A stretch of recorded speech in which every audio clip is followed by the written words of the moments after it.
பிரியமானவர்களே, இயேசுவின் நாமத்தினால் உங்களை வாழ்த்துகிறேன்.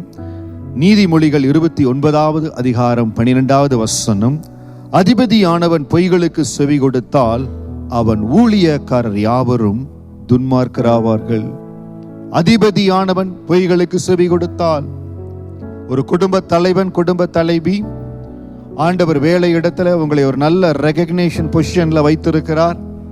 உங்க கரத்துல ஒரு தலைமைத்துவத்தை கொடுத்திருக்கிறார். எந்த இடத்துலையும் பொய்களுக்கு செவி கொடுத்துறாதீங்க. உண்மைக்கு மாறாய் பேசுகிற இடத்துல செவி கொடுத்துறாதீங்க. உங்களை குறித்ததான சாட்சி இருக்கணும். என்றைக்கும் நான் வேலை செய்த இடத்துலையும் சரி, என்னுடைய ஊழிய பாதையிலையும் சரி, எல்லா இடத்துலையும் என்னுடைய மேல் அதிகாரிகள் எல்லாம் பார்த்தது தேவ சமூகத்துல உண்மை. தேவ சமூகத்துல எல்லா நேரத்திலையும், வேலை இடத்துல எத்தனையோ இடத்துல ரிப்போர்ட்ஸ் கேட்டாலும் நான் என்ன ரிப்போர்ட் கொடுக்கிறேன்னு வெயிட் பண்ணி கேட்பாங்க. உள்ளதை உள்ளதென்றும் இல்லாத இல்லதென்றும் சொல்லும்படியான அந்த தைரியம் உங்களுக்கு இருக்கணும். அதிபதியானவன் பொய்களுக்கு செவி கொடுத்தால், இன்னைக்கு தலைமைத்துவத்தில் இருக்கிற நீங்க பொய்க்கு செவி கொடுக்க ஆரம்பிச்சிட்டீங்க. பொய் பேசுகிற மனிதர்களுக்கு செவி கொடுக்க ஆரம்பிச்சிட்டீங்க. உங்க தலைமைத்துவத்தின் அஸ்திவாரத்தை ஆண்டவர் எடுத்து விடுவார். அவன் ஊழியக்காரர் யாவரும் துன்மார்க்கராவார்கள். உங்களை ஃபாலோ பண்றவங்க, உங்களோடு கூட இருக்கிறவங்க துன்மார்க்கராவார்கள். நீங்கள் நீதிக்கு, உண்மைக்கு செவி கொடுக்கிற பொழுது, நீதியான காரியத்தை செய்கிற பொழுது உங்களோடு இருக்கிறவர்கள் நீதிமான்களாய் மாறுவார்கள்.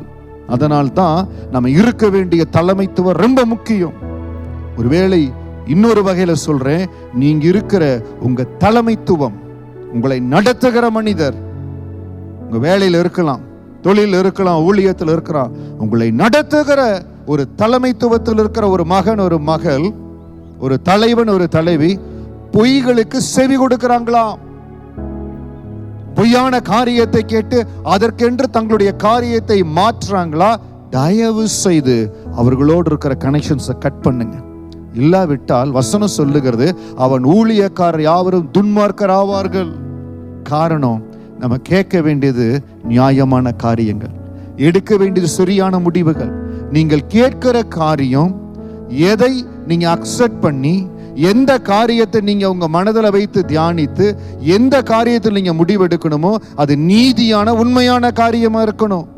அதிபதியானவன் பொய்களுக்கு செவி கொடுத்தால், நீங்க பொய்க்கு செவி கொடுக்கிறீங்க. உண்மைக்கு புறம்பான காரியத்தை அது பொய் என்று தெரிந்து நீங்க அங்கீகரிக்கிறீங்க. உங்களுடைய முடிவு தவறா இருக்கும். தேவ சமூகத்துல தயவு செய்து நீங்க தலைமைத்துவத்தில் இருப்பீங்கன்னா பொய்களுக்கு செவி கொடுக்காதீங்க. ஒருவேளை ஒரு தலைமைத்துவத்துக்கு கீழே இருப்பீங்கன்னா உங்க தலைமைத்துவம் சரியா இருக்குதான்னு பாருங்க. அப்பொழுது உங்களுடைய பாதை சரியா இருக்கும். உங்க பாதையில தேவனுடைய பிரகாசம் இருக்கும். சில வேளைகளில் நம்முடைய பாதையில தேவனுடைய பிரகாசம் இருப்பதில்லை. நீதியின் சூரியன் உதிப்பதே இல்லை. ஏன் தெரியுங்களா? தேவனுக்கு பிரியமில்லாத ஏதோ ஒரு இருள் அந்த இடத்துல இருக்குது. உங்களை நீங்களே ஆராய்ந்து பாருங்க. உங்க தலைமைத்துவம் எப்படி இருக்குது? நீங்க இருக்கிற தலைமைத்துவம் எப்படி இருக்குது? நீதியின் சூரியன் அந்த இடத்துல இருக்குதா? இருள் இருக்குதா? எப்படி போறீங்கன்னு உங்களை நிதானிச்சு பாருங்க. கர்த்தர் உங்களுக்கு உதவி செய்வார். எந்த இடத்துலையும் பொய்களுக்கு செவி கொடுக்காதீங்க. நீதிக்காய் குரல் கொடுங்க, நீதிக்காய் நில்லுங்க. கர்த்தர் அதன் மேல பிரியமா இருப்பார். கர்த்தர் உங்களை ஆசீர்வதிப்பார், உங்களை பலப்படுத்துவார். God plus.